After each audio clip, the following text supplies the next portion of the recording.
다속 용모에게 길을 묻다. 96번째 시간입니다.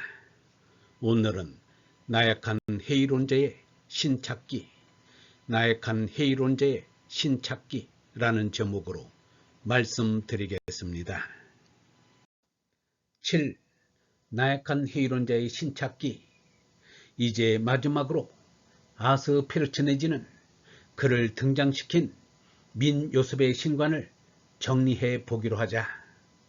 말씀의 대변인이며 전파제의 교육을 받으며 자라던 아스페르츠는 어느 날 빵이 없는 비참한 현실 세계에서 고통 중에 버림받은 채 사는 사람들의 실상을 보고서는 하느님의 말씀이 모든 것을 줄 수 있다는 데 대해 회의하게 된다.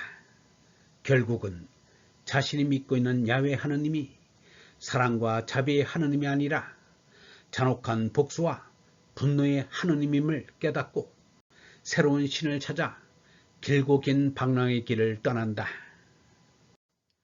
그는 10년 넘게 이집트, 시리아, 가나안 등지에 중동아시아 지방뿐 아니라 멀리 인도까지 배회하며 신을 찾아다니다가 로마에도 체류한 뒤 고향인 예루살렘에 돌아온다. 이러한 새로운 신을 찾아 나선 그의 긴 방황에서 그가 얻은 것은 크게 두 가지였다. 하나는 이방인들이 믿는 신에 대한 종합적인 결론이고, 다른 하나는 그가 믿었던 야훼 신에 대한 최종 평가이다. 이문열은 그것을 이렇게 묘사하고 있다. 이방인들의 신들은 한결같이 인간의 고통과 결핍, 공포와 원망이 빚어낸 우상들로 밖에는 비춰지지 않았으며, 그들을 향한 찬가 또는 기구는 그런 것들에 시달리는 인간의 절규로만 들렸다. 그 신들로부터 왔다고 믿어지는 은총이나 기적이라는 것도 실은 그 같은 인간의 절규가 공허한 우주벽에 부딪혀 되돌아온 메아리 또는 그 메아리에 대한 인간의 황홀한 착각에 지나지 않아 보였다. 즉, 아스페르츠는 종교적 현상들을 인간 중심적인 투영으로 어떤 조야한 환상의 결과로 보는 셈이다. 이것은 지난 시대 포이에르바하, 프루이트를 거쳐 우리 시대의 신학자 불터만이 대변하고 있는 입장이기도 하다.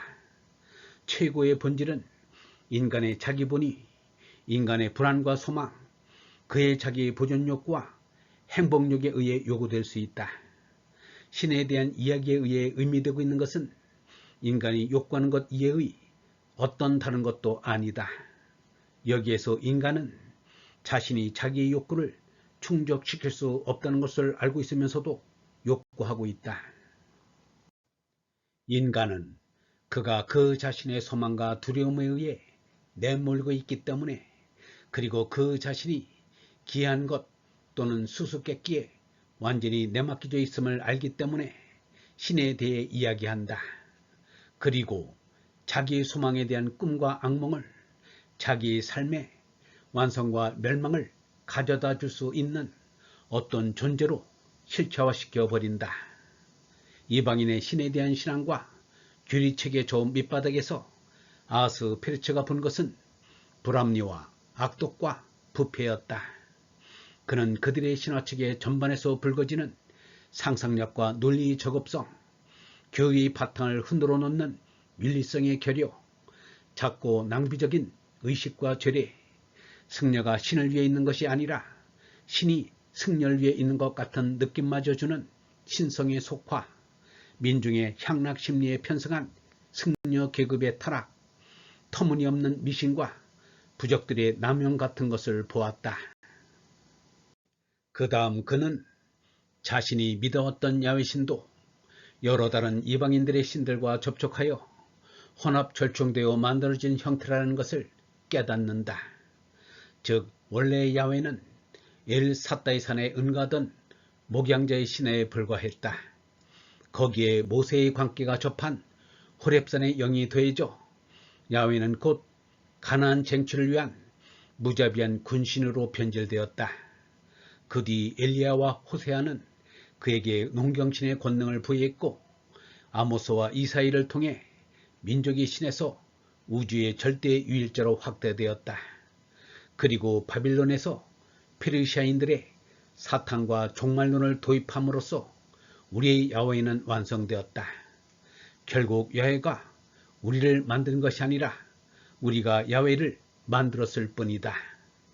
이러한 야훼를 아하스페르치는 경멸하듯이 이렇게 묘사하기도 한다. 메소포타미아 신들의 사생아, 일찍이 가나안에 버려졌다가 이집트로 흘러들어가 아톤과 야합한 뒤 다시 돌아와서는 바알과 내연 관계를 맺음, 훗날 바벨론에 끌려가 아우라 마즈다의 씨를 받은 적도 있어 앞으로 어떤 혼혈의 자식을 낳을지 예측하기 어려운 논단이, 이렇듯 다양한 각양각색의 신들과 그에 대한 믿음을 어떻게 이해해야 할 것인가? 신은 과연 존재하는가?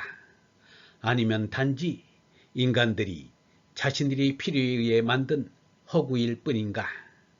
아하스페르치는 야훼를 포함해 그 수많은 민족과 지방의 신들이 말 특히 이름만이 확실할 뿐인 순수한 추상 이에 아무것도 아님을 깨닫는다. 마치 저 하늘에서 이글거리고 타는 태양에 대해 수많은 민족들이 자신들의 이름을 갖고 있는 것처럼 이름이야 인간이 지어내고 만들어낸 것이긴 하지만 저 하늘의 태양은 인간의 산물이 아니다. 그래서 아하스페르치는 이렇게 중얼거린다. 신은 있다. 지금 이 순간도 저 태양이 분명한 실체로 불타고 있는 것처럼 그의 섭리도 실존의 순간 빛으로 이 무한한 시공을 관통하고 있는 것이다. 여기서 그는 자신이 여지껏 실체의 신이 아닌 그저 말뿐인 신을 찾아다녔음을 깨닫고 이렇게 말한다. 돌아가자. 헛된 헤매문 이곳으로 넉넉하다. 이제는 자기 속으로 돌아가 침잠할 때이며 새로운 개안을 기다려 실체로서의 신과 마주할 때이다. 내가 신을 찾아 떠날 때가 아니라 신이 나를 찾아올 때이며 뒤쫓을 때가 아니라 마중할 때이다. 신은 반드시 내 길고 애절한 부름에 지난 반생의 쉼없는 추구에 응하실 것이다. 영성신학원 다속아카데미의 하늘소리였습니다. 구독 꼭 눌러주십시오.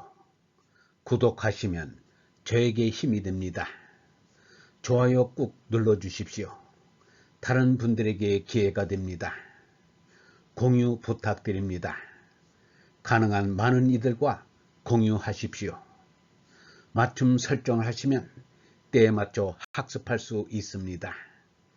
보다 많은 분들이 다속 아카데미와 함께 할 수 있기를 소망합니다.